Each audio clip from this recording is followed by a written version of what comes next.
Muy buenas noches, vengan todos. Buenas noches, profe.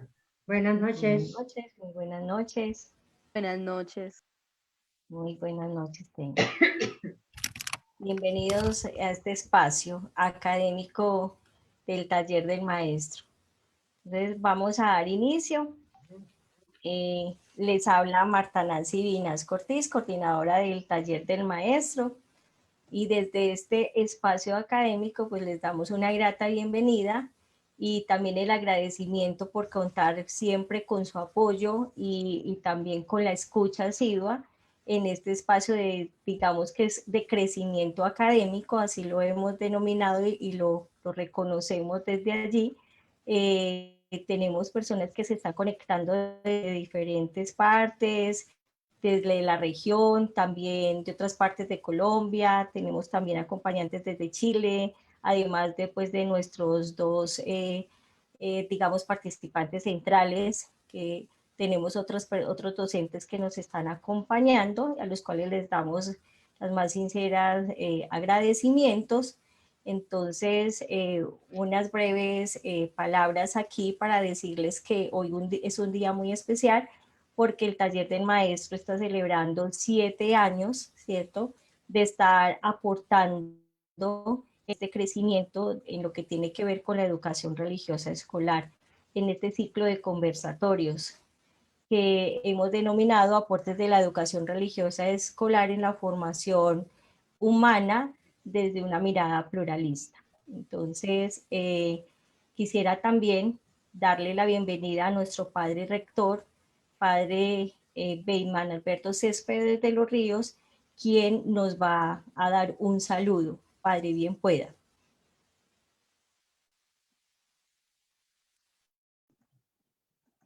Muchas gracias. Un cordial saludo pues para todos ustedes que están celebrando o estamos celebrando los 7 años de nuestro taller de maestro con esta actividad tan importante que resalta los aportes de la educación religiosa escolar en la formación humana desde una mirada pluralista. Agradecerle al doctor Luis Andrés Bahamondes González y al doctor Javier Díaz Tejo, quienes desde Chile nos acompañan en esta actividad. Agradecer al doctor Wilmar Acevedo por la moderación de este trabajo, a la directora del taller del maestro Marta Nancy, por supuesto que la directora de la licenciatura que tiene este taller en su corazón y a cada uno de los docentes de nuestra licenciatura y a todos los que están conectados y que de alguna u otra forma pertenecen al taller, se lucran del taller, saben de la importancia de nuestro taller del maestro. Me es grato dar este corto saludo y quiero retomar algunas breves palabras del arzobispo de Tegucigalpa, que al hablar del plan global de la educación nos dice que cada vez más la realidad del mundo y de las personas que lo habitan es más compleja, es más incierta y se encuentra en profunda crisis, algo que no es nuevo para nosotros. Pero sí que la educación debe cambiar para transformar a las personas que cambiarán a la sociedad y sus contextos. Es la educación la que hace esto posible. Y para eso se requiere, y hemos escuchado en los últimos años esa palabra, se requiere reinventarnos y reinventar la educación. Y hay que hacerla con el concurso de todos, no solamente de las directivas, no solamente de los docentes, sino con todas las personas, estudiantes, familias, sociedad civil, y hacerlo con valentía para formar personas que se pongan al servicio de la comunidad. Eso pues lo ha indicado permanentemente la Iglesia y el Papa en los últimos días, sobre todo cuando nos habla de este plan o este encuentro global por la educación, un pacto importante. Y en la misma Laudato Si, el Papa nos dice que la educación resultará ineficaz y sus esfuerzos estériles si no se preocupa por difundir un nuevo modelo del ser humano, de vida y de sociedad, mejorando las relaciones con las personas y el medio ambiente. Y por eso urge educar en valores y en otros puntos importantes que se mencionan, pero sobre todo resalto eso, nuestra tarea sería ineficaz, nuestra tarea de acompañar en la formación de las personas sería ineficaz y esfuerzos estériles si no difundimos un modelo nuevo de ser humano, de vida, de sociedad, y que esto nos ayude a crecer. Y por eso el taller del maestro ha tenido no solamente como función ser una herramienta importante para los que enseñan la educación religiosa escolarizada, sino que poco a poco los encuentros van tocando con la vida de las personas y de las comunidades, van tocando sobre los valores que debemos vivir, toca y se trata temas que tienen que ver con el crecimiento integral de la persona y la formación de comunidad. Es decir, que entendemos la educación no simplemente como un acto de domesticación o de entregar conocimiento, sino como un acto fundamental que nos lleva a crecer y a crecer juntos, crecer como personas en la construcción de una nueva humanidad, en donde sea evidenciable nuestra dignidad de personas y nuestra misión que tenemos en el mundo. Por eso mi gratitud al taller del maestro, a la tarea que realizan, a todas las personas que se preocupan por llevar adelante esta obra tan hermosa, a todas las personas que participan de él como colaboradores o que se sirven de él, y de manera especial a quienes hoy nos acompañan desde afuera y que hacen que efectivamente podamos resaltar los aportes que el taller del maestro desde la educación religiosa como licenciatura le hace a la sociedad. Que este sea un encuentro muy fructífero, que nos anime. 7 años es un número pleno, es número de plenitud, de totalidad, que nos ayude a vivir muchos otros 7 años, siempre pensando en acompañar a aquellos que por naturaleza y por vocación son acompañantes en los procesos de formación. Que el Señor les bendiga, una feliz noche para todos, muchos éxitos y de nuevo muchas gracias a todos ustedes por su presencia, a todos y cada uno de ustedes por su presencia en esta actividad académica. Muchas gracias. Muchas gracias a nuestro padre rector. Y retomando un poco sus palabras, esto es una misión a la cual el taller del maestro quiere contribuir, y también pues sea la gratitud al padre Bateman, quien estuvo hace algún tiempo como coordinador del taller del maestro, a la profesora María Zeneida, que aquí también se encuentra con nosotros, quien inicia con este bello espacio, a nuestra directora del programa, Ángela Cadavid, y todo nuestro equipo de docentes que han estado poniendo, digámosle así, la ficha y las ganas de seguirle aportando a nuestra educación religiosa escolar. Entonces, que este sea un espacio que nos contribuya en nuestra misión como educadores, y los invito también a que lo consideren como un conversatorio donde podamos participar, escuchar nuestras voces. Y siendo así, le doy paso a nuestro moderador del día de hoy, el doctor Wilmar Acevedo, que nos estará acompañando. Muchísimas gracias, doctor. Bien pueda. Bueno, muy buenas noches para todos. Doctor Wilmar, regale un segundo. Claro, doctor padre. Wilmar. Bien pueda. Sí, solamente que veo a la hermana Fabiola Esquivel, es de la Vicaría de Educación y Cultura de la Diócesis de Pereira. Es un saludo pues muy importante para ella, muy especial. La Diócesis de Pereira trabaja unida con el taller de maestro en la licenciatura de Educación Religiosa. Entonces, una bienvenida y un saludo especial a la hermana. No les interrumpo más. Adelante. Siempre bienvenido, padre.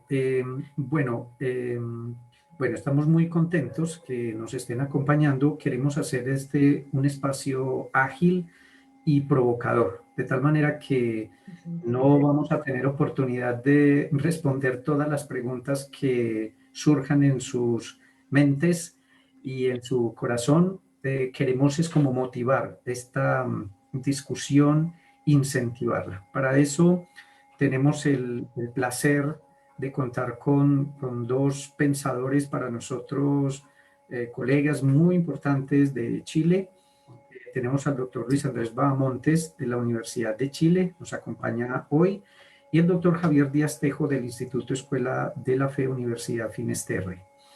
Muchas gracias por acompañarnos. La dinámica va a ser muy sencilla. Vamos a escuchar primero al doctor Luis Bahamontes, después de unos 20 minutos de una presentación, porque no se alcanza a hacer una exposición pues intensa de los temas, una presentación como una provocación. Le vamos a dar después de él la palabra al doctor Javier Díaz. Les queremos pedir el favor que tomen nota de las preguntas, las pueden ir haciendo en el chat, la pueden ir haciendo en el Facebook también, y las vamos a ir como condensando, de tal manera que al final podamos hacer un breve conversatorio para incentivar la discusión alrededor de este tema. Recuerden que el conversatorio es hoy y mañana. Mañana también tenemos, pues, digamos, en torno al mismo tema, tenemos al doctor José Luis Mesa Rueda de RDR y al doctor Patricio Jaramillo Fernández, también de Chile. Entonces, muy bien.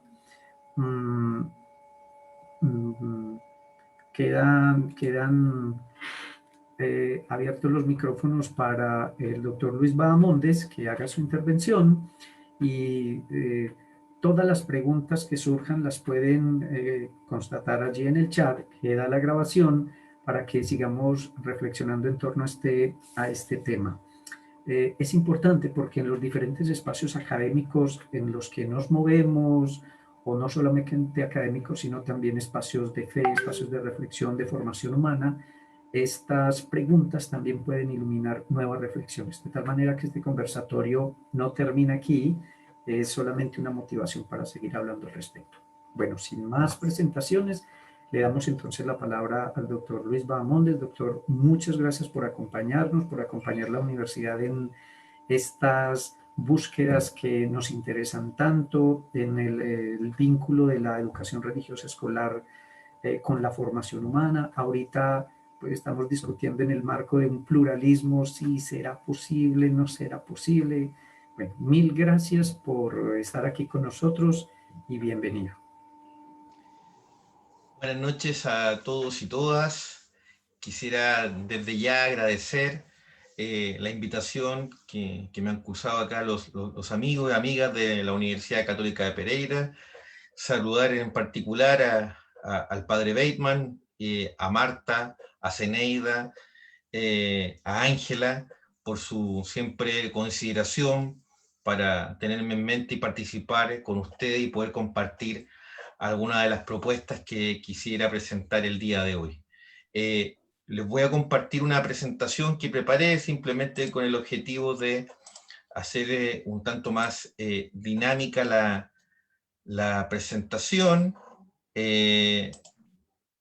y que pretende de alguna manera guiar el contenido que quisiera presentarles el día de hoy. Funciona como una provocación y por lo tanto quedo abierto también a la conversación, a las consultas y a los cuestionamientos que aquella pueda generar. En este sentido, mi presentación se titula Aportes de la pluralidad a la educación religiosa escolar, desafíos y oportunidades.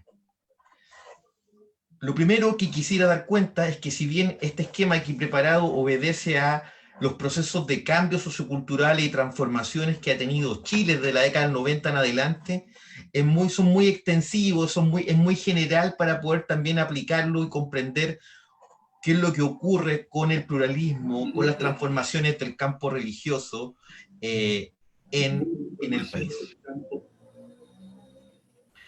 Junto con aquello, quisiera dar cuenta que fenómenos como el de la restauración de la democracia en América Latina, la implementación del fenómeno globalizador, el avance de la secularización, la mayor cobertura educacional en todo el continente, las nuevas tecnologías de la información y las comunicaciones y la mejora de los indicadores de desarrollo humano, sin lugar a duda, impactan en el comportamiento del individuo en una sociedad que es mucho más compleja de lo que era en el pasado, una sociedad, digamos, que también ha tenido cambios económicos, tecnológicos, políticos y culturales.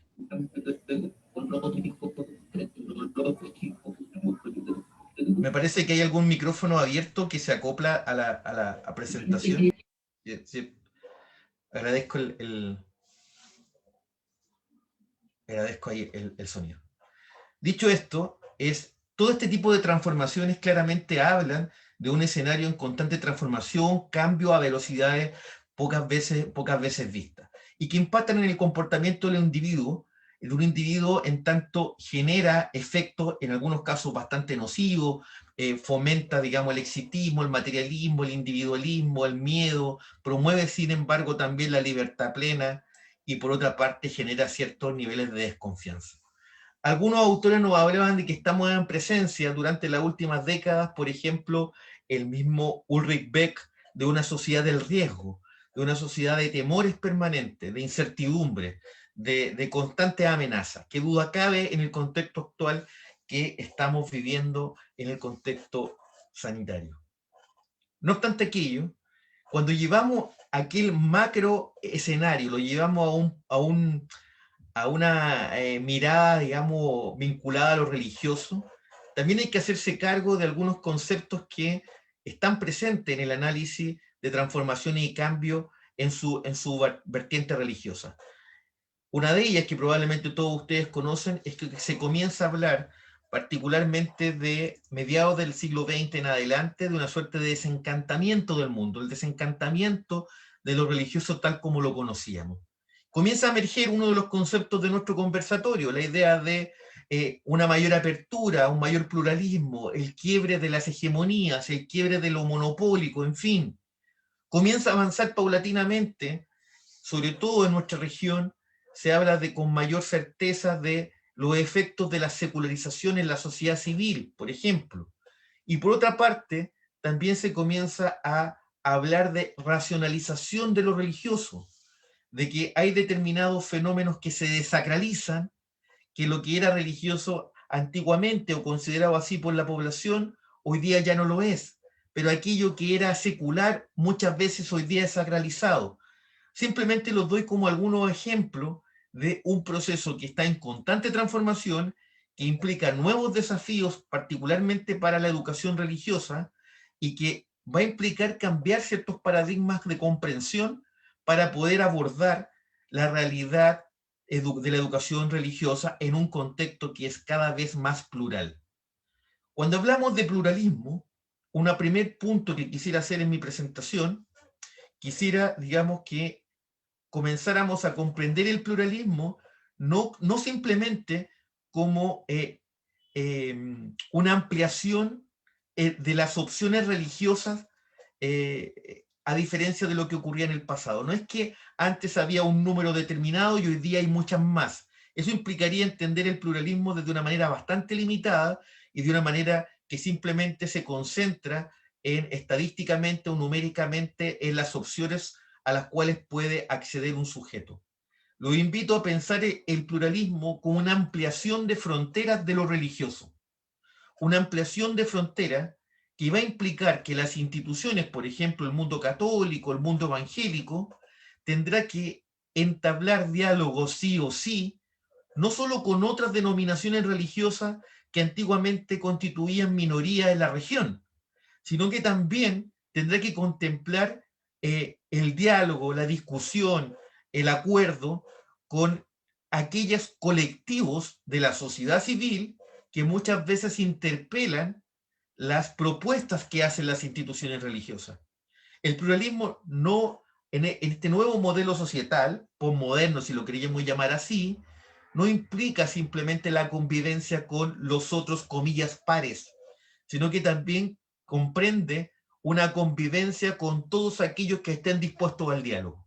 En ese sentido, sobre todo cuando uno intenta dar cuenta de la implementación del pluralismo en la comprensión de una educación religiosa inclusiva, implicará establecer diálogos, por ejemplo, con los colectivos feministas, por ejemplo, con los colectivos de trabajadores, con los colectivos juveniles, con los colectivos ecologistas o con los colectivos animalistas. Cada uno de estos colectivos hoy por hoy plantea demandas y desafíos a la institución estatal, a la sociedad en su conjunto, y donde lo religioso también se encuentra inmerso en ese mismo contexto.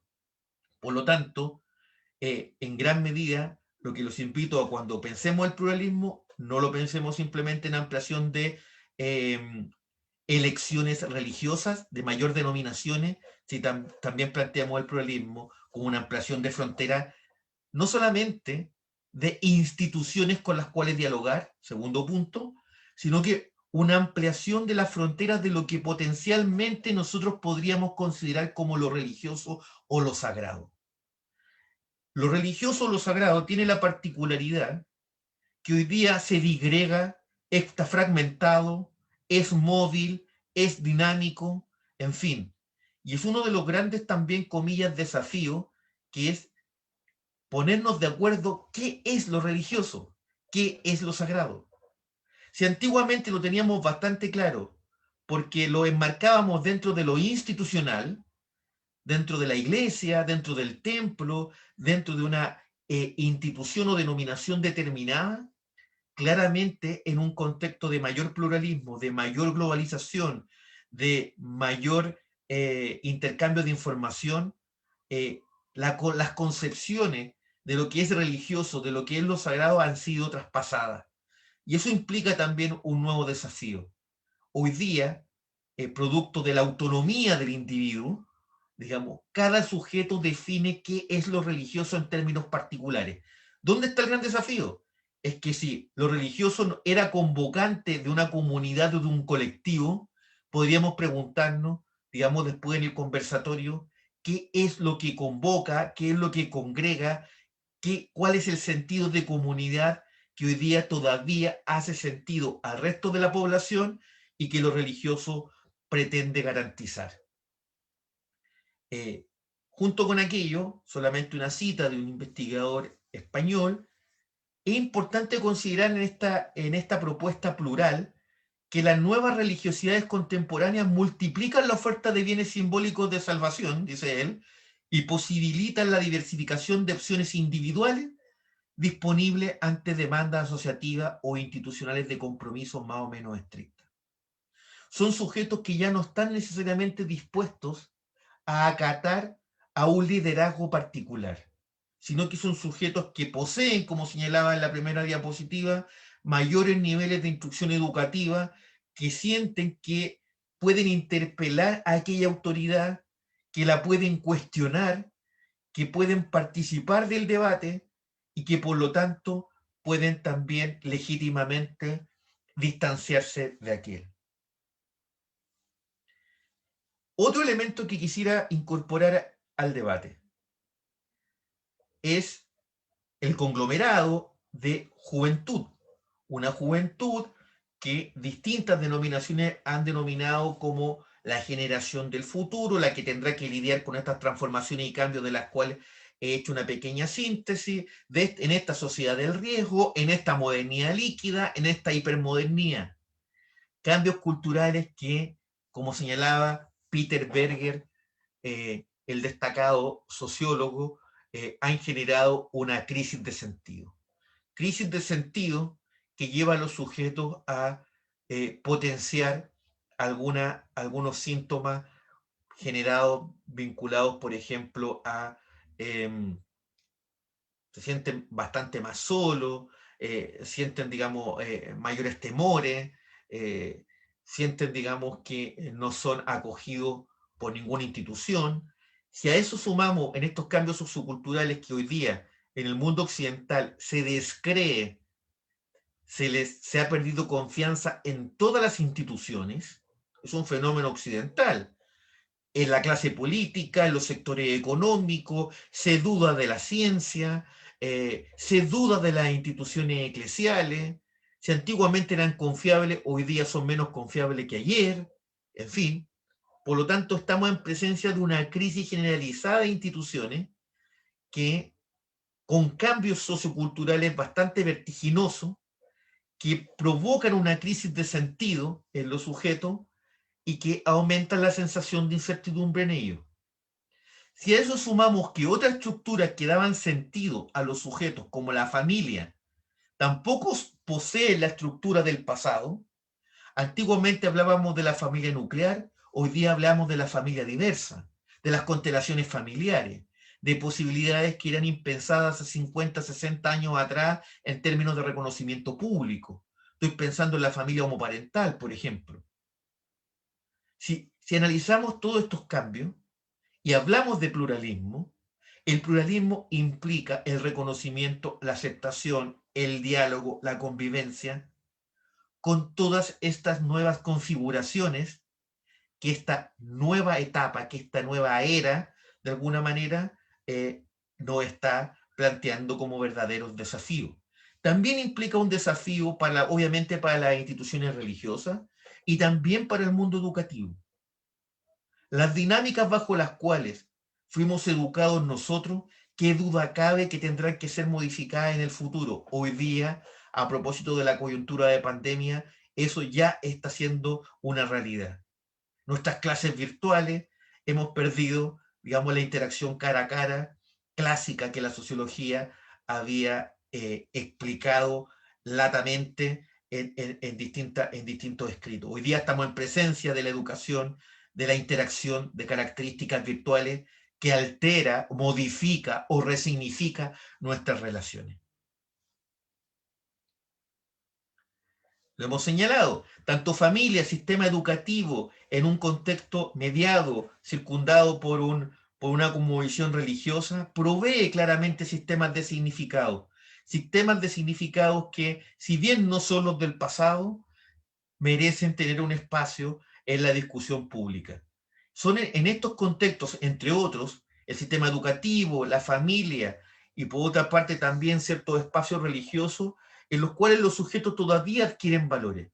Hace un tiempo atrás, una investigación del Pew Research, del think tank norteamericano, el año 2014, una de sus preguntas estaba dada por cuál era la valoración que los latinoamericanos le otorgaban a la religión en todo el continente. Y las cifras son sumamente altas. Chile y Uruguay son probablemente los dos países que poseen menor valoración a tasas del 20 y tanto y el 40 y tanto % de valoración.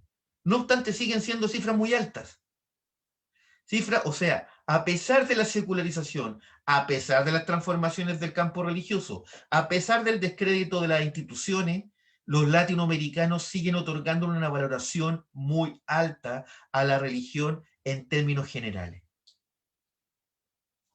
Por lo tanto, y haciendo el contrapunto, me quedan pocos minutos, estamos en presencia en un contexto plural, no solamente de mayores posibilidades de elección religiosa, sino que estamos en presencia de nuevas formas de relación con lo sagrado, que están mediadas por recursos tecnológicos, como ya hemos señalado, que están mediadas por una homogeneización que implica movilidad de personas, conocimiento de nuevas realidades, conocimiento de nuevas prácticas religiosas, por ejemplo, donde hay problemáticas que deben ser resueltas y acogidas por las propias instituciones, como la desigualdad, por ejemplo, como la promoción de la democracia, y donde el fenómeno de globalización nos tiende a homogeneizar, por una parte, pero donde por todos lados comienzan a aparecer las particularidades que nos dicen o nos alertan respecto a características que son propias de determinada realidad. En ese sentido, en una publicación del año 2015, en uno de mis textos yo señalaba que estamos en una era, en la actual, donde se valora también la búsqueda del camino propio. La búsqueda del camino propio o en relación con un guía como parte de un trabajo compartido, dialogado, vivenciado. La cercanía con lo espiritual ya no solo se encuentra en lo institucional, quizá hay ahí un cambio fundamental en esta nueva era, lo cual no significa validar los postulados de la desinstitucionalización o del ateísmo, por una parte. Pues los individuos han optado mayoritariamente en la época contemporánea por compatibilizar su identificación religiosa formal con otro tipo de práctica, ya sean estas esotéricas, mágicas, espirituales, etc., sin que ello implique un mayor conflicto o inconsistencia. Es lo que la socióloga francesa ha denominado en bastante de sus textos como una verdadera religión a la carta, donde cada sujeto construye su propio sistema de creencias. Nuevamente un desafío. Si cada sujeto construye su propio sistema de creencias, bueno, ¿cómo dialogamos con sujetos que efectivamente, individualmente, construyen un determinado dispositivo? ¿Qué es lo que nos hace parte de un todo? Solamente a nivel de reflexiones finales, es importante considerar un escenario de mayor pluralismo y de incorporación de este pluralismo en la educación religiosa. Es importante considerar el impacto de la crisis eclesial y la pérdida de confianza, que es un fenómeno global. Es importante considerar que hay una multiplicidad de formas de creer, inclusive más allá de las instituciones religiosas. Religiones individuales, prácticas religiosas, nuevos sincretismos, nuevos hibridismos. También es importante una cosa que hace poco tiempo, digamos, publicamos en un libro de Juventud y Religión. Hay que poner atención a la disonancia del lenguaje y a la escasez de gramática religiosa que poseen hoy por hoy los jóvenes. Muchos de ellos no saben cómo nominar, cómo nombrar lo que les sucede en su encuentro con lo sagrado, en su encuentro con lo espiritual, en su encuentro con lo religioso. Lo nombran de distintas formas o sencillamente sostienen no tenerlo porque tampoco saben cómo nombrar aquel fenómeno. Por otra parte, también es importante concebir que la transmisión de la fe, lo que implica ser religioso, es un proceso dinámico y no es un proceso estanco que obedece a lógicas como si fueran, digamos, una suerte de mercado cautivo. Es algo dinámico. El sujeto que en el pasado fue religioso, existe la posibilidad de que hoy día no lo sea y que en el futuro lo vuelva a ser. O sea, por lo tanto hay un trabajo permanente por parte de las instituciones en términos de acogida, en términos de mantención, en términos de información para su propio pueblo. Finalmente, dar cuenta en el plano societal que la diversificación de estructuras como la familia, así como la crisis de la Iglesia Católica, ha generado que la formación religiosa y las experiencias de fe emocionalmente significativas, en muchos casos, se desarrollen al margen de estas instituciones. En muchos casos, ya no es la familia la que otorga este conocimiento, ya no es en algunos casos la institución eclesial de la denominación que sea, sino que en muchos casos son sus propios sujetos que sobre la base de su propia autonomía salen al encuentro de nuevas experiencias, de nuevas vivencias que logren paliar su crisis de sentido en la época actual. Muchas gracias por la invitación y les dejo estas inquietudes para que ustedes también puedan comentarla en el espacio que tendremos más adelante. Doctor Luis Andrés Bahamondes, muchas gracias por su intervención. Bueno, yo he quedado picado con varios temas, los voy a poner aquí como frases sueltas simplemente para ir pensando y darle el paso al doctor Javier Díaz Tejo. Sí, porque si estamos de acuerdo en que las sociedades modernas están atravesando por una crisis de sentido,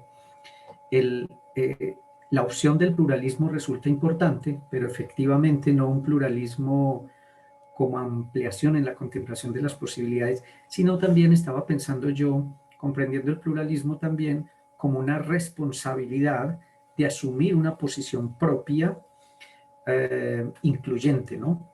Porque fácilmente en un pluralismo malentendido se llega al eclecticismo. Bueno, eso por un lado. Por el otro, efectivamente, pensar de esta manera en el pluralismo nos incita a pensar también en el relativismo, porque estas nuevas maneras de comprender el mundo necesitan gran responsabilidad, puesto que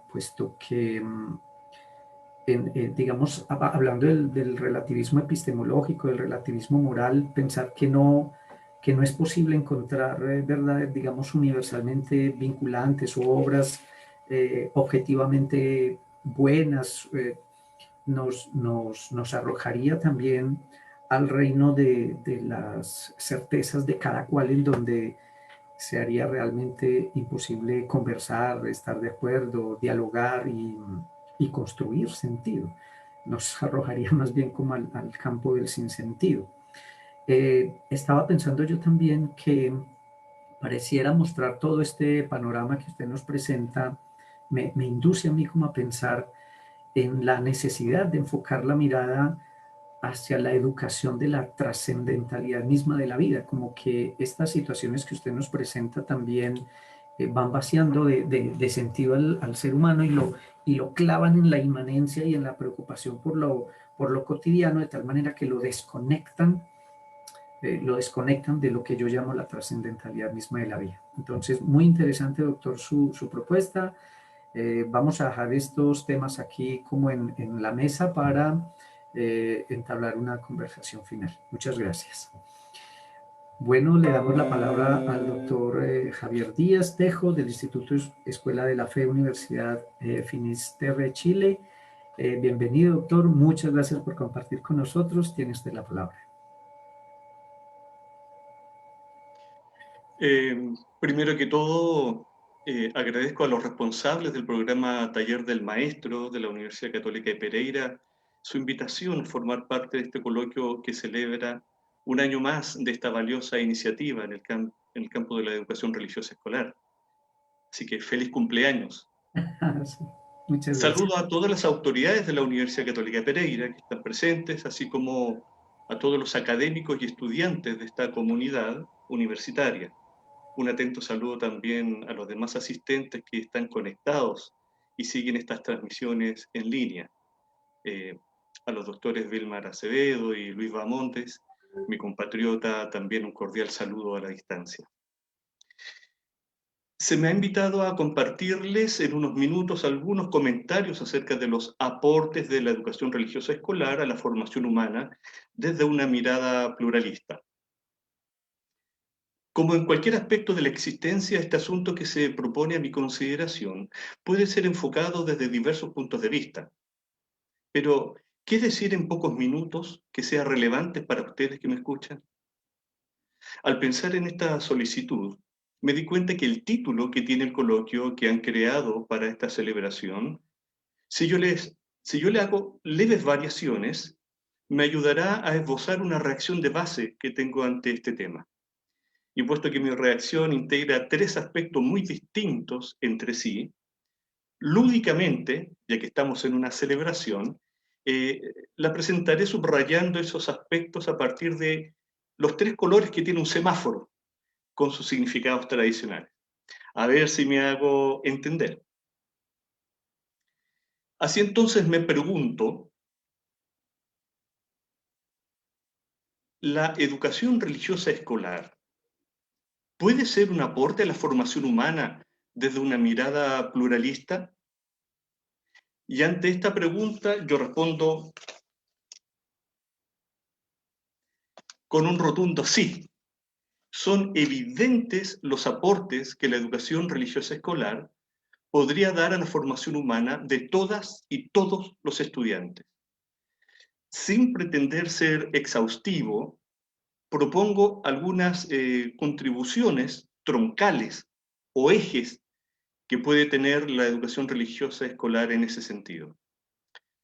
Gracias a uno de estos ejes, la educación religiosa escolar paso a paso puede ayudar a los estudiantes en su acercamiento subjetivo e individual a la fuente del ser. Y esto, al menos desde dos perspectivas. Por un lado, la educación religiosa escolar puede promover un acercamiento e indagación de los estudiantes a lo que tradicionalmente ha sido denominado como el misterio o lo sagrado, que en su trascendencia se intuye como fuente, sentido y meta de todo lo existente, que nos constituye, que nos permite ser, que le da orden y coherencia al mundo. Desde esta perspectiva, por medio de un adecuado proceso formativo, aquí uno podría esperar, por ejemplo, indicaciones para acompañar una maduración espiritual de los estudiantes. Los aportes de autores como Fowler, Erickson, de actuales autores de corrientes humanistas y transpersonales de psicología de la religiosidad, serían oportunos para desarrollar indicadores en ese sentido.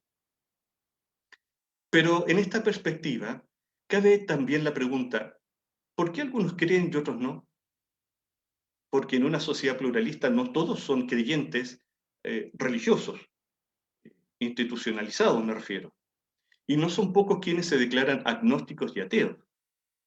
Indaguemos, curiosos y con respeto, bajo qué condiciones algunos reconocen la existencia de esa fuente o ser, pero otros, por diversas razones, algunas muy sinceras y honestas, no lo hacen.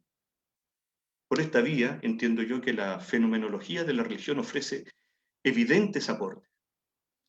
Pero, por otro lado, siempre en este mismo eje, cabe la posibilidad de una pregunta más íntima. ¿Quién soy yo ante aquello que se indica como el misterio o lo sagrado, la base del ser? Aquí se puede ahondar, por ejemplo, en esa amplia lista de obras artísticas de diferente cuño que han servido de vehículo para que sus autores traten de balbucear lo indecible, la percepción de la trascendencia de la vida o más aún, el encuentro con el trascendente. En pinturas, obras teatrales, esculturas, melodías, escritos del más amplio espectro, ha quedado de manifiesto este testimonio personalísimo. ¿Qué procuran esbozar? Pero aquí hay un ángulo específico. ¿Qué significa para mí? Ya no es una pregunta desde fuera, me compromete. ¿La existencia es un absurdo o tiene un sentido? ¿Cuál es mi respuesta? Si creo que la vida tiene un norte, un polo atractor, por así llamarlo, ¿qué decisión tomo respecto a mi vida? ¿Cómo me relaciono con aquello? ¿Cómo he de actuar en consecuencia con esa constatación de base?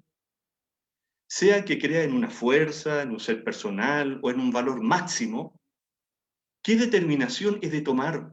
¿Qué actitudes han de tener mi existencia en vistas a ser coherente? Es un cuestionamiento que más tarde o más temprano ha de responder todo ser humano. El trabajo con proyectos de vida, por ejemplo, por lo general trabajados en cursos desde la preadolescencia, se enfoca precisamente en esta perspectiva. Pero gracias a otro eje, progresivamente la educación religiosa escolar también puede ayudar a los estudiantes a reconocer el rol y el valor de los aspectos más objetivos que influyen en su experiencia trascendente. Desde esta perspectiva, la educación religiosa escolar puede acercarnos a descubrir qué factores corporales entran en juego cuando se devela la trascendencia o se entra en contacto con ella. ¿Cómo la materia se vuelve transparente para hablar del plano trascendente? Desde este enfoque adquiere una dignidad inusitada la tierra, el agua, la luz, el fuego, el aceite, las cenizas, etc. El mundo se transparenta y revela su hondura. Por otra parte, ¿qué tipo de prácticas milenarias ha tenido el ser humano en su percepción de la realidad trascendente? Quizás por aquí comiencen a vislumbrarse la razón profunda que dio sentido y origen a múltiples ejercicios, bailes, prácticas de purificación, como los ayunos o la abstinencia sexual, los aislamientos o retiros, que están presentes como constantes en casi toda experiencia espiritual y religiosa, con nombres específicos, pero apuntando a la misma realidad. Aquí caben también las actuales investigaciones neurológicas que buscan comprender, por ejemplo, qué zonas cerebrales, qué procesos en la fisiología de todo el sistema nervioso se activan en la meditación o en la oración. La medicina y la enfermería en particular han desarrollado este punto de vista en vistas a fundamentar el área de los cuidados paliativos. Una mirada amplia, cultural e histórica, debería ser un eje transversal para generar respeto y valoración por prácticas que se hacen desuso algunas, pero significativas altamente para grupos y porciones de la humanidad. Pero por otro lado, siempre en este segundo eje, la educación religiosa escolar puede ayudar a los estudiantes a comprender los soportes cognitivos que animan las experiencias subjetivas espirituales y religiosas de las personas. Las diversas escuelas psicológicas hacen sus propuestas al respecto. El recurrente uso del concepto inteligencia espiritual, por ejemplo, busca develar aquellos aspectos del dinamismo interno del hombre posibles de identificar o de discutir científicamente, o al menos desde teorías fundadas acerca del aparato psíquico del ser humano. Algunas prácticas del mindfulness que se aplican en las escuelas y de educación a la interioridad aplican esta perspectiva. Por tiempo, solo apresuradamente menciono que, por otro eje, progresivamente la educación religiosa escolar puede hacerle madurar a los estudiantes la mirada de lo que en su medio cultural, y en el caso creyente, de lo que en su comunidad de referencia se piensa y se dice respecto a la trascendencia. Aquí, por una parte, les hace conocer y valorar la herencia y tradición de su propia comunidad, su propio conjunto de ideas, su teología en otros casos, sus ritos, sus normas, historias, estructuras, organización, etc. Una mirada hacia quiénes somos como grupo de creyentes, incluso como grupo de el conjunto de personas que somos no creyentes, que nos describe. Pero por otra parte, dentro de este mismo enfoque más intracultural, la educación religiosa.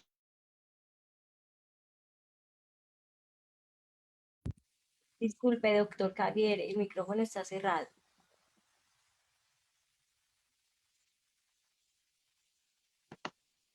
¿Por ahí sí? Ahí sí, muy bien, muchas gracias. Decía que, por otra parte, dentro de este mismo enfoque más intracultural, la educación religiosa escolar ayudaría a tener una mirada crítica de tal herencia y devenir, desde una mirada más externa, podría decirse. Nosotros los creyentes, nosotros los no creyentes, quienes conformamos la comunidad tal o cual, ¿cómo somos observados desde afuera? Y ese es un aspecto muy importante. Y finalmente, gracias a un cuarto eje, progresivamente la educación religiosa escolar también puede hacerles madurar a los estudiantes su pertenencia y su inclusión activa y corresponsable en el devenir de la sociedad, de la humanidad histórica y del cosmos en su totalidad. Así, una educación religiosa escolar bien desarrollada puede ayudar a generar conciencia de su mundo, de las estructuras y enclaves de poder, por ejemplo, político-económico, y de las fuerzas que intentan limitar su poder hegemónico. La maduración espiritual para una ciudadanía activa en esta sociedad plural y compleja tienen aquí su base.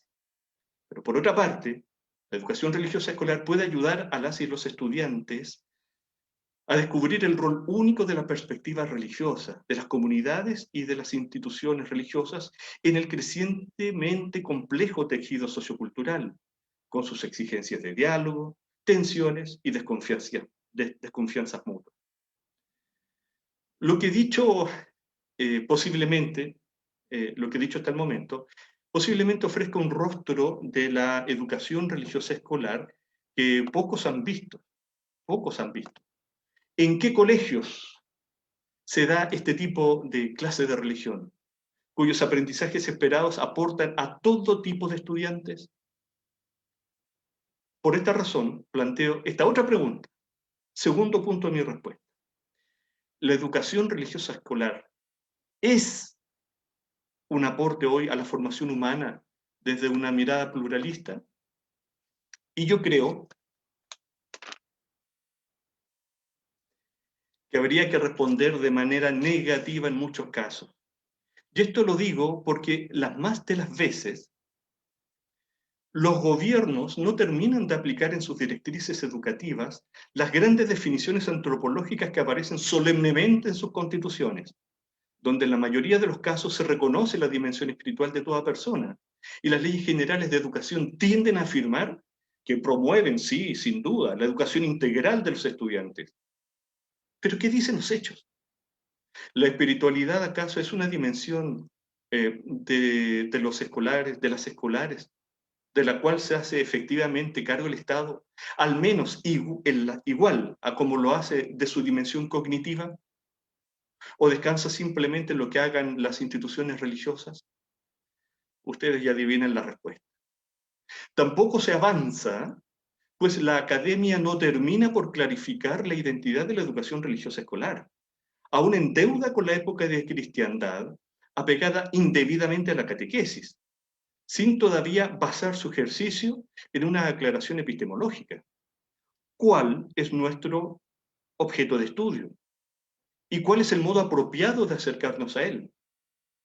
Sin duda requerimos más y mejor investigación y de trabajo multi y transdisciplinar, transdisciplinar digo, en el área de la educación religiosa escolar.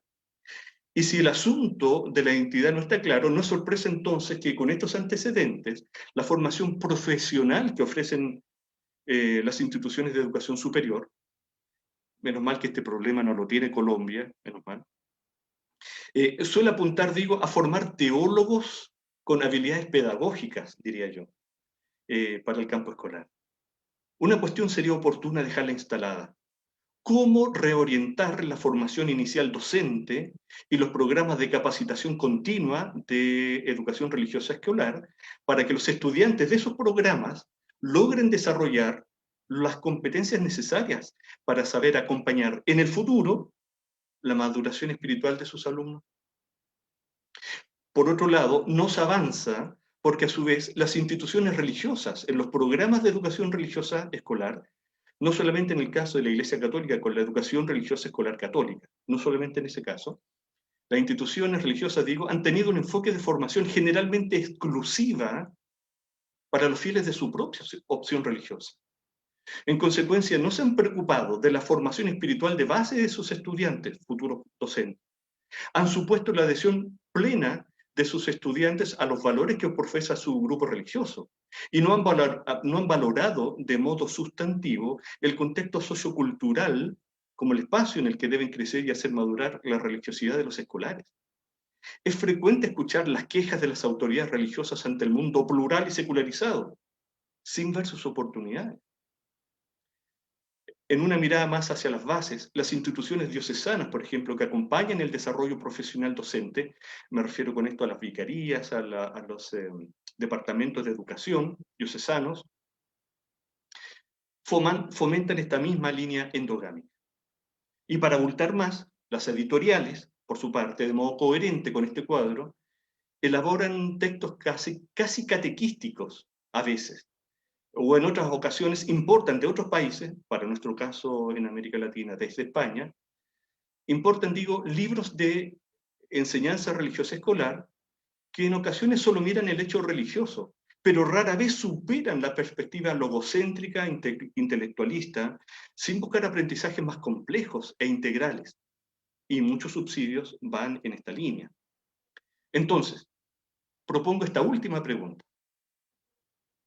¿La educación religiosa escolar será un aporte a la formación humana desde una mirada pluralista?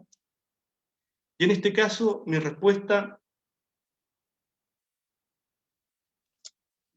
es ambigua.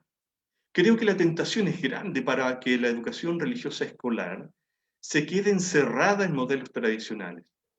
Se trata de si logran cumplir ciertos requerimientos o no.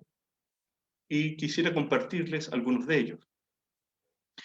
Creo que requerimos una visión de la educación religiosa escolar con base en la espiritualidad humana, en vistas a ofrecer los sustentos pedagógicos de procesos de enseñanza-aprendizaje que hagan madurar en los estudiantes la percepción de la dimensión trascendente de la realidad y les ayuda a descubrir pistas clave para la progresiva conexión y articulación existencial con ella.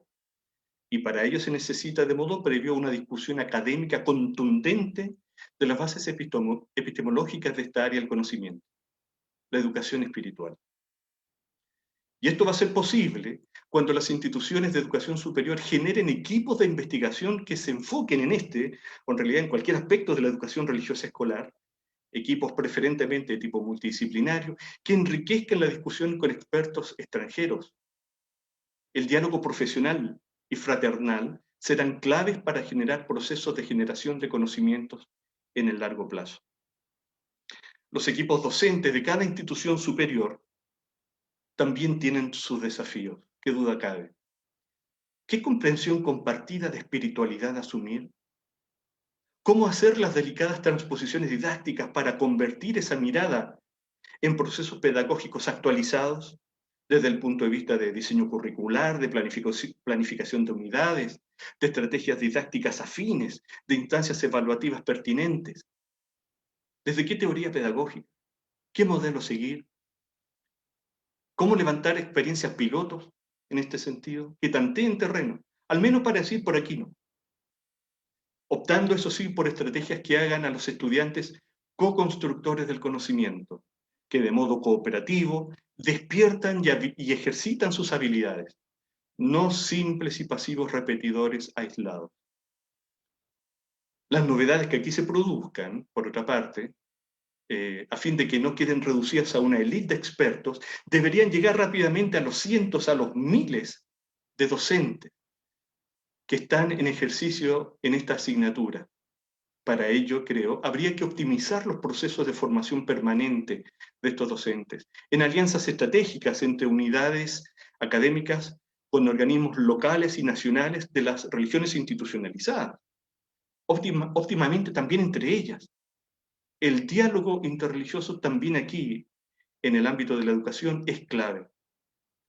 Habrá que acelerar este proceso para que la población entera comience a apreciar el sentido de este cambio y sus beneficios, un nuevo rostro de la educación religiosa escolar, pues los padres y apoderados, las familias, son una gran fuerza en el mundo escolar, una fuerza generalmente dormida y desaprovechada para los mismos procesos de aprendizaje de los niños, preadolescentes y adolescentes, niños y niñas.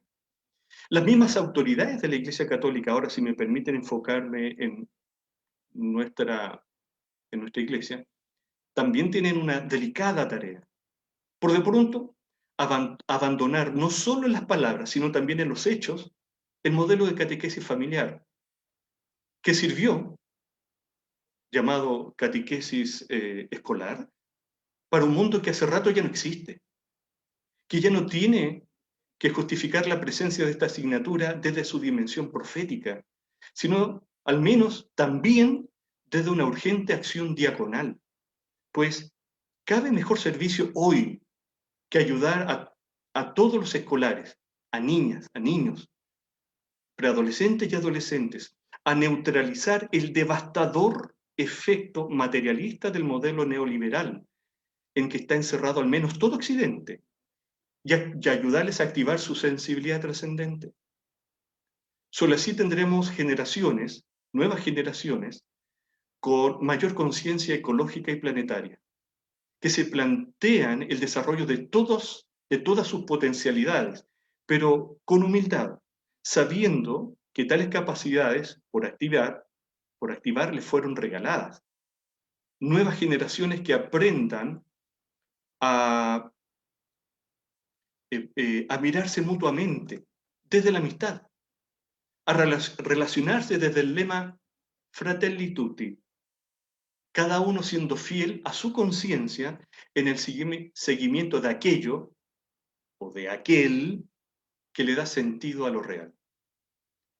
Y en cada país será necesaria también una comunicación fluida con las autoridades del respectivo Ministerio de Educación, presionando estratégicamente para que cuiden esta asignatura dentro del currículum oficial y no cedan ante las presiones de ciertos grupos y corrientes progresistas que proponen reducir la presencia de lo religioso exclusivamente al plano de la conciencia individual. Concluyo. El cambio que supone una educación religiosa escolar afín al mundo globalizado es complejo. La educación religiosa escolar puede ser un gran factor en la formación humana de las y los escolares, también en esta sociedad pluralista, con un impacto de largo plazo en sus vidas. No lo ha sido para un ya alto número de escolares, pero puede serlo si se hacen algunos ajustes de modo urgente. Yo solamente he señalado un puñado de tales sugerencias. Y cierro con esta idea. Hace algún tiempo señalé parte del sueño que tengo frente a una buena educación religiosa escolar con base en la espiritualidad humana.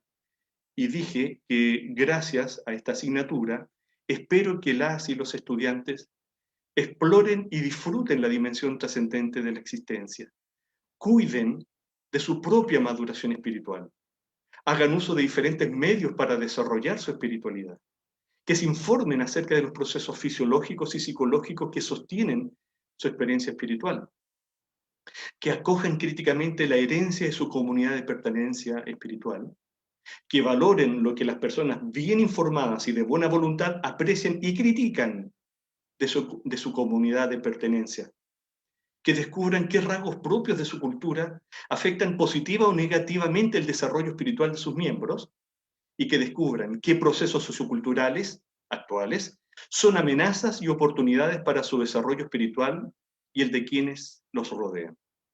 Y no le tengamos miedo a la pluralidad. América Latina es un ejemplo preclaro de diversidad. Siempre ha sido nuestra riqueza. ¿De verdad acaso necesitamos de catástrofes mundiales para que nos lo recuerden? En fin, esto es lo que yo creo desde mi fe en el Señor Jesús, a quien en pocos días más, a pocos días de celebrar el Tríodo Pascual, confieso como el sol que nace de lo alto, que nos ha visitado para iluminar a todos los que viven en tinieblas y en sombras de muerte, para guiar nuestros pasos por el camino de la paz. Muchas gracias. Doctor Javier Díaz, muchas gracias por su intervención. Realmente las preguntas que iban a hacer, digamos, las personas que están asistiendo, pues todas las hizo ustedes. Los dejo sin preguntas porque realmente suelta un abanico de cuestionamientos profundos. Bueno, frente a este acercamiento personal, existencial de la ERE, usted abre profundas reflexiones que creo que ha sabido enunciar agudamente. Me seduce mucho este pensamiento porque también creo que son verdaderos retos o verdaderos desafíos que persiguen verdaderos aprendizajes complejos. Estaba yo pensando en una reflexión que estaba escribiendo por estos días frente a la educación en tiempos de pandemia y en muchas instituciones educativas de aquí de la ciudad de Pereira estaban estudiando por días las asignaturas esenciales. Y cuando yo fui a revisar justamente las asignaturas esenciales, no estaba ni educación ética y en valores, no estaba educación religiosa, y entonces me preguntaba yo, por Dios, ¿cuáles eran las asignaturas esenciales? Y efectivamente eran matemáticas, geometría, y eso me parecía que daba una buena cuenta de lo que tanto usted como el doctor Luis han expuesto aquí. Entonces, es realmente una situación compleja, interesante, un desafío supremamente interesante. Quisiera darle la palabra al padre Beyman, que ha levantado su mano. Padre, ¿usted quiere hacer una intervención? Muchas gracias, doctor Wilmar. No sé si ya estamos en el espacio Así es. del conversatorio. Claro que sí. Bueno. Perfecto, Bien, pues. le agradezco mucho. Quiero agradecerle al doctor Luis Andrés y al doctor Javier pues, por habernos provocado con esas palabras en este coloquio conversatorio que de todas maneras no compromete, pero que sí da impulso a tomar compromisos, ciertamente. Y pues algunas de las inquietudes que me dejó el doctor Luis Andrés, pues las resolvió el doctor Javier, y por supuesto, con el intermedio del doctor Wilmar, que hablaba de pensar más en la trascendencia. Pero quería como dejar ahí sobre el tapete esto, y no sé si será raro, si será mal planteado o qué, pero sería no pensar en el pluralismo. Entendamos que esto es un coloquio, es un conversatorio, o sea, no hablar de pluralismo. No sé si puede ser escandaloso eso, ¿cierto? ¿Por qué no pensar más en el homo religiosus, más que en diversos destinatarios de lo religioso, de lo espiritual? Nos hablaba el doctor Luis Andrés de que no se trata de las ofertas religiosas que cada vez son más, sino en los destinatarios, que son múltiples, con multiplicidad de modus vivendi, o de estilos, o con opciones de vida pluralistas. Entonces sería imposible responder a cada modus vivendi, a cada grupo que conforma la pluralidad, y se va a diluir la oferta si se quiere responder de manera pluralista. Entonces, ¿por qué no pensar en lo básico, en un mínimo que sirva a todos a definir su propia opción, sin responder al pluralismo? O sea, ¿a qué le respondemos nosotros? Al hombre religioso, al hombre que tiene inquietudes espirituales, al hombre que reconoce su trascendencia, al hombre que sabe que hay algo que se le sobrepasa, al hombre que cree, o al hombre o a la mujer que hacen una opción de vida desde lo espiritual. Entonces, pensar eso con unos mínimos. Y ahí viene lo que nos decía pues, precisamente el doctor Andrés, de la ayuda de la educación religiosa escolar, debe ayudar a que quien quiera que sea la persona, pues pueda reconocer y valorar la trascendencia y lo espiritual en el ser humano, y a tomar una opción madura y responsable. Yo creo que nosotros hemos perdido mucho tiempo en querer responderle a cada grupo. Entonces, claro, decía que el feminista, que la teología india, teología negra, que la teología asiática, que al grupo de aquí, este otro grupo minorista, y sí, está muy bien, pero entonces cada respuesta será distinta y la oferta siempre será la misma. Entonces, por supuesto que, ¿cómo tener algo que obvie? Y por eso digo que de pronto parece escandaloso, que obvie el pluralismo. En el sentido de que le respondemos al hombre y a la mujer de hoy, si oferta que nos lleve a entender cuál es el trascendente que él tiene, ¿sí? Y que la debe hacer efectiva y la debe ser actual. Y en ese sentido nos podríamos encontrar todos sin interesarnos en responder o estigmatizarnos o en matricularnos en este grupo o en este otro. Dejo simplemente eso como...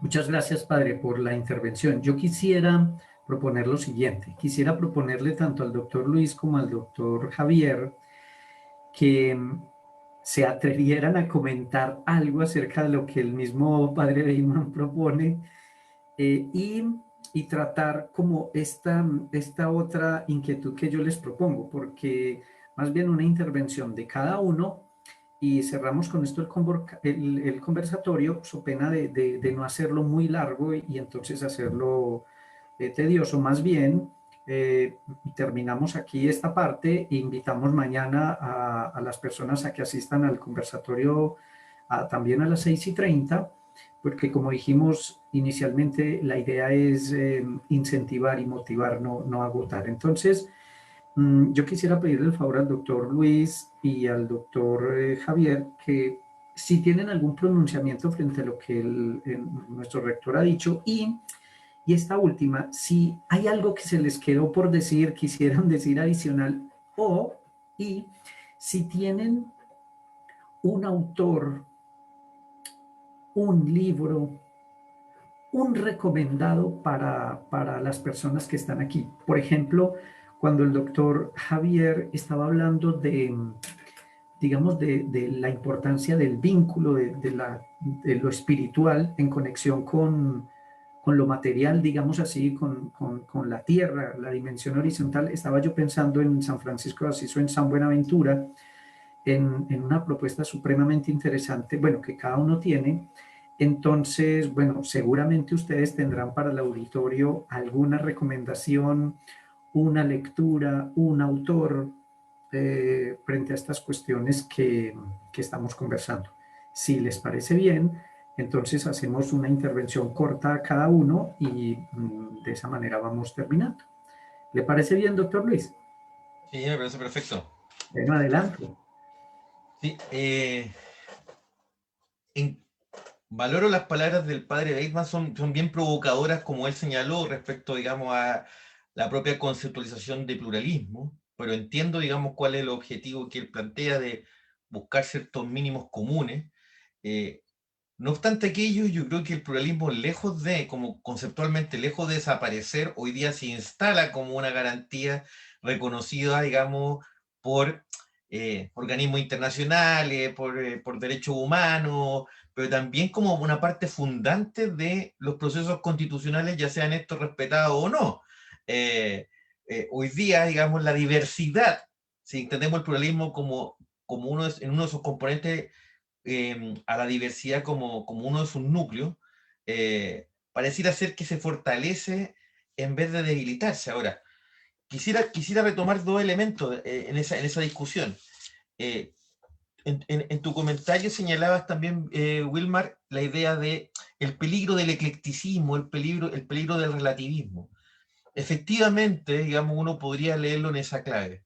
Ahora, también es interesante, digamos, que esa mayor diversidad, mayores posibilidades de encuentro, una de las cosas que también relativiza, y enhorabuena de mi perspectiva, son las superioridades morales que se han establecido al amparo de las instituciones religiosas y que han sido sumamente cuestionadas en los procesos de cambio y transformación. Eso por una parte. Y por otra parte, si bien hay elementos que se han relativizado, uno también podría mirar, digamos, la otra cara de la moneda, eh, que es básicamente cuando la religión, digamos, instalaba en el espacio público verdaderas, digamos, valga la redundancia, verdades absolutas respecto a una temática en cuestión. Hoy día estamos en presencia de sociedades que son más complejas que en el pasado, que poseen cambios que son vertiginosos, donde, insisto, inclusive la categoría de qué es lo que entendíamos nosotros por religión o por religioso o por sacro hace 50 o 60 años atrás, claramente hoy día sus fronteras se han ampliado. Ahora, ¿qué es lo peligroso de aquello? Lo peligroso de aquello es que la categoría religión o la categoría sacro termina también desfigurándose. ¿Qué es realmente lo sagrado en la sociedad posmoderna? ¿Dónde está lo sagrado en la sociedad posmoderna? ¿Cuáles son los valores, los elementos comunes que nos permiten decir estoy en presencia de algo sagrado? ¿Dónde está aquello? Por supuesto que las instituciones cumplen un rol que es fundamental, un rol que es aglutinador, un rol intermediario. Pero la pregunta es, ¿qué hacemos con aquellos que están inmersos en la lógica de las religiones individuales, si es que podemos llamarlo así, o aquellos que han elegido una forma de vida particular en la cual lo religioso no está ajeno, sino que está incorporado, pero con sus propias reglas del juego, gracias a su propia autonomía? Entonces, lejos de cuestionar, yo diría que esa autonomía o esa individualidad, yo lo invitaría a sentarse a la mesa, conversar, dialogar, establecer elementos comunes, digamos, y aprender mutuamente de aquel fenómeno. No les impondría un modelo per se. Yo no le veo mucho futuro en el actual modelo a una imposición religiosa o imposición espiritual a través de una educación religiosa, digamos, homogeneizante. Eh, yo creo que es bastante más desafiante preguntarse en la asignatura de religión, preguntarse cómo intento lidiar, cómo me relaciono con una diversidad secular y también con una diversidad religioso, espiritual, mágico, en fin. Yo creo que eso yo lo sustentaría, digamos, como un elemento que es fundamental para la proyección de la educación religiosa escolar de las próximas décadas. Muy bien, muchas gracias, doctor Luis. Y doctor Javier, ¿quién pueda? Muy brevemente, yo creo que a lo que apuntaba el padre Bateman, coincidimos con el deseo de poner una base común de la educación religiosa escolar, en este caso apuntando más hacia ese fondo de trascendencia que tiene el ser humano, de percepción de lo trascendente. Pero ningún tipo de acción va a tener buen éxito si, como decía recién el doctor Bamonde, se lleva adelante o se intenta aplicar en forma vertical, de arriba abajo, inmediatamente, como por decreto. Temo mucho cuando las instituciones educativas en particular se quieren guiar por la última novedad o el último gurú que está diciendo ciertas cosas. Si no se crean desde las bases espacios de diálogo, de formación, de discusión, para ir viendo la realidad específica de una zona, de una región, para asumir un modelo que se discute y se hace a la medida de cada una de estas comunidades, temo mucho que sea otro intento, otro esfuerzo, otro gasto de energía, de recursos, tanto humanos como materiales, y sobre todo en un área tan delicada como la educación religiosa, así esté yo de acuerdo con él de que por ahí está la vía para darle un nuevo rostro a la educación religiosa escolar. Por eso la importancia de generar más instancias como lo que está haciendo la Universidad Católica de Pereira y este taller del maestro, juntar a gente que expone unos temas y genera diálogo, genera preguntas para que se generen después grupos que se cuestionan, intentan responderlo y avanzan en su región, en este caso para responder. Efectivamente, la espiritualidad es una buena base para la educación religiosa escolar que requieren nuestros estudiantes, y bajo el formato, bajo la estructura constitucional de ley general de educación que tiene el Ministerio de Educación, nuestra cultura en particular, es eso lo que nosotros requerimos. Estoy apelando al caminar juntos, como dice el dicho, dice algo más o menos como caminar juntos para, no quizás para llegar más rápido, pero sí para llegar más lejos. Y en ese sentido, y en la segunda pregunta que usted hacía, doctor Vilmar, le sugiero a las personas que me escuchan, como un contexto amplio de lo que habría que cambiar, el libro Cambiar la educación para cambiar el mundo, del psiquiatra y gran maestro también espiritual Claudio Naranjo. Ahí ustedes van a encontrar una discusión respecto al gran cambio que requiere nuestra educación y cómo la dimensión trascendente ha sido olvidada, y eso nos ha tenido un costo difícil de sopesar. Hasta ahí llego. Bueno, fantástica su intervención, para el doctor Luis Bahamondes también. Creo que hemos tenido dos invitados de lujo y bueno, por fortuna esta sesión se queda grabada en YouTube para que luego pueda ser consultada y luego pueda ser comunicada y que pueda ser multiplicada gracias a los medios tecnológicos de los que hoy disponemos. Entonces, sin más, con el ánimo, como les dije, de no hacer muy largo el conversatorio, para que sea interesante, se pueda ver después, se puedan comentar otras cosas. Quiero agradecerle en nombre de la Universidad Católica de Pereira al doctor Luis Bahamondes, al doctor Javier Díaz. Muchas gracias por la deferencia. Como pueden ver ustedes, auditorio, son personas de las más altas calidades académicas, amplias en su pensamiento. Esto es lo que necesitamos en la educación religiosa escolar, según lo que nosotros estamos pensando en nuestra universidad.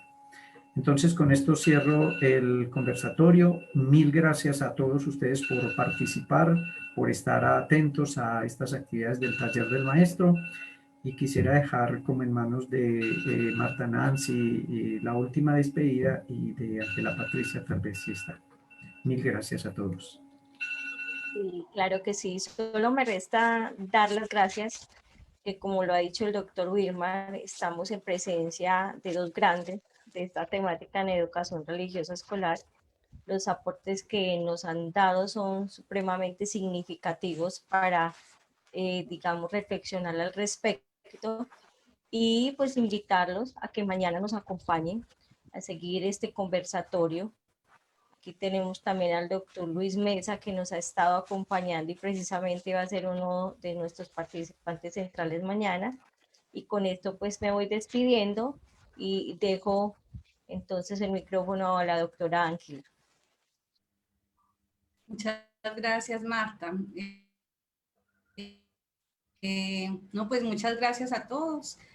Al doctor Javier Díaz, director de investigaciones y publicista de educación religiosa, RED. Entonces también invitados para que conozcan la revista de la Universidad Finisterra de Chile. Entonces hay que hacer propaganda de una vez. Y al doctor Luis Bahamondes, que trabaja en la Universidad de Chile, coordina en el Centro de Estudios Judaicos. Entonces también pues muchas gracias porque son expertos en el área pues y sacaron el espacio para los 7 años del taller del maestro, nuestro centro de proyección social de la licenciatura en educación religiosa, al doctor Wilmar, que nos muestra las preguntas, pero somos los gerentes de la educación religiosa escolar y esa es la idea, que sigamos profundizando. También, pues, porque sacó el tiempo para acompañarnos en este conversatorio y pues invitarlos a que sigamos mañana con el doctor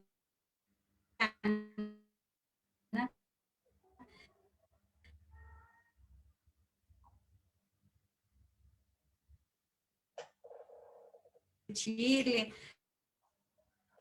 a todas las personas que se conectaron por Facebook, pues obviamente por Zoom, y pues a todos los profes, graduados y estudiantes que también vi conectados pues en este conversatorio. Entonces los esperamos mañana nuevamente a las 6:30. Gracias a todos por la participación. Muchas gracias. Muchas gracias. Muchas gracias. Feliz noche. Javier, Gracias a ustedes por la invitación. Un gusto, Hasta gracias luego. Marta. Vilma, doctor. Muchas gusto. gracias. Feliz noche. Javier, Luis. Muchas gracias, doctor Wilmar. Hasta luego. Feliz noche.